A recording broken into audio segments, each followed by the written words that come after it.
তোমারটাই না মিলন আমার। কত সাল থেকে তুমি বিএনপি করো? আমারটা দিয়ে আমারটা তো লাইভে যা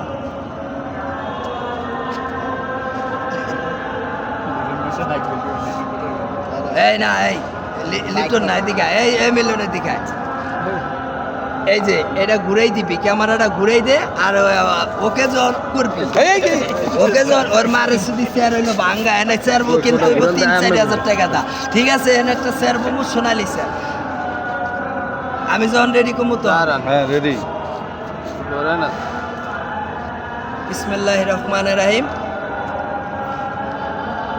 প্রিয় দেশবাসী, বিএনপি পরিবারের নীতি নির্ধারক, বিএনপি পরিবারের সকল নেতৃবৃন্দ ও সহযোদ্ধা ভাই ও বোনেরা, প্রিয় সাংবাদিক ভাই ও বোনেরা, প্রিয় প্রশাসনের কর্মকর্তাবৃন্দরা, নীতি আদর্শ নিয়ে বিএনপি পরিবারের পাশে থেকে আমাদের অভিভাবক জনাব তারেক রহমান সাহেবকে সহযোগিতা করুন।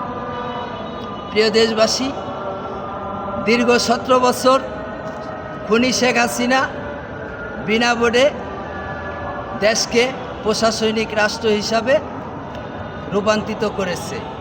তার ফলে এদেশের মানুষ অশান্তিতে, দেশের পরিস্থিতি ভালো না। এই মুহূর্তে আমরা যে যেখানতে পারি সবার অবস্থান থেকে সবাই সহযোগিতা করবে ইনশাল্লাহ।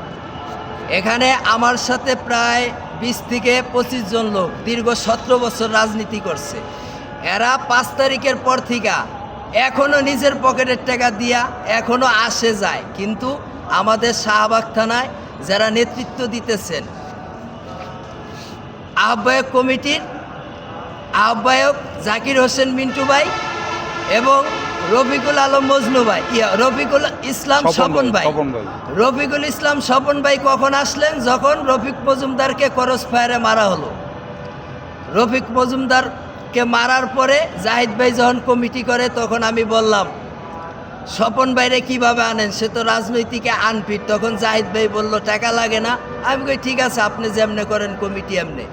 তা আমি দীর্ঘ 28 বছর শ্রম দিতেছি। 2001 সালে আমার সাথে গাদ্দারি করছে, পল্লী লইছে এই গুলিস্তান ইউনিটের SM জামাল মিয়া, মাইজু মিয়া, এরা সবাই।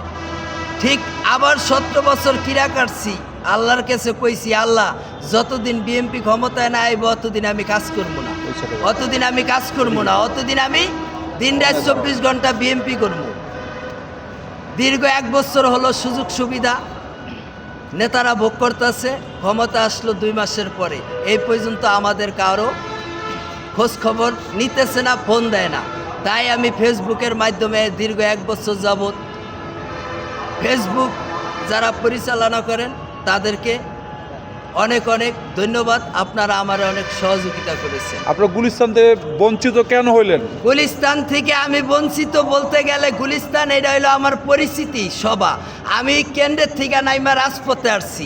এখানে গুলিস্তানে যারা রাজনীতি করে এরা হইলো হকার, টোকাই। একজনের বয়স 30 বছর 40 বছর, এরা ইউনিট ছাড়তে চায় না, কারণ এরা রাজনীতি বোঝে না।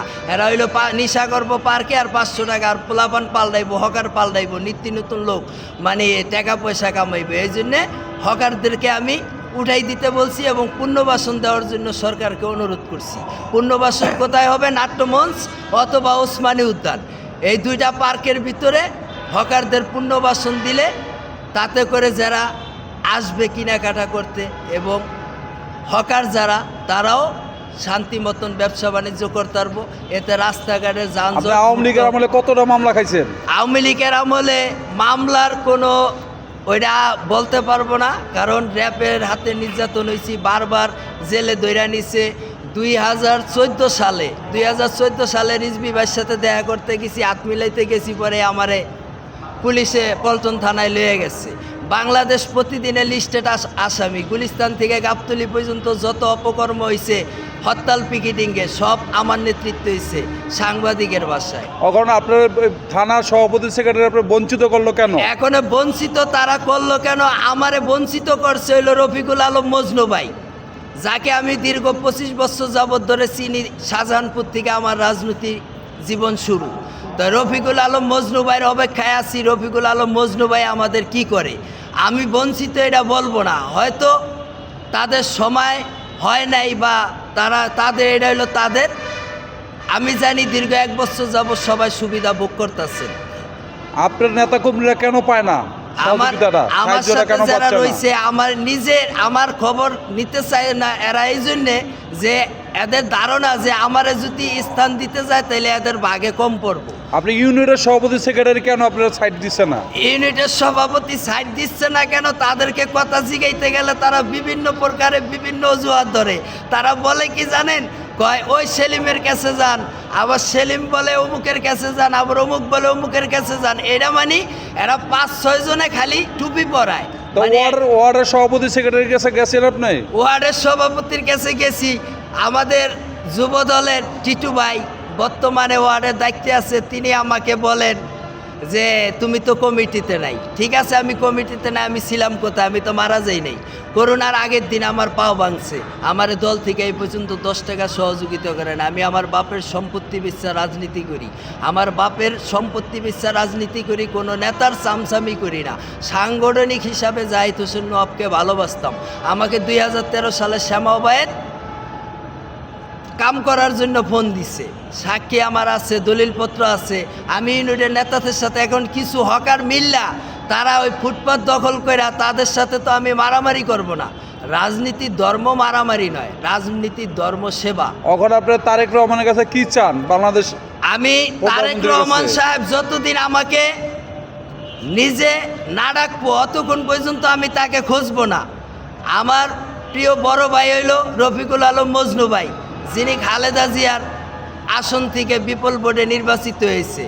এই রফিকুল আলম মজনু ভাইয়ের কাছে দাবি, এই যে আমরা যারা 20-25টা পোলা আছি নিরহ, দীর্ঘ 17 বছর আমার সাথে এমন কোনো কাজ নেই না করছে, মাইর খাইছে, নির্যাতিত। তাই আমি আপনাদের সকল নেতৃবৃন্দুর কাছে অনুরোধ করব, আমাদেরকে আপনারা সুযোগ সুবিধা থেকে বঞ্চিত করবেন না। আমরা সবাই মিলেমিশে একসাথে বাংলাদেশ জাতীয়তাবাদী দল বিএনপির পাশে থাকব, আপনাদের সাথে থাকতে চাই। আপনাদের জবানবন্দি এবং আপনারা কি চান জানতে চাই। আসসালামু আলাইকুম, শুভরাত্রি।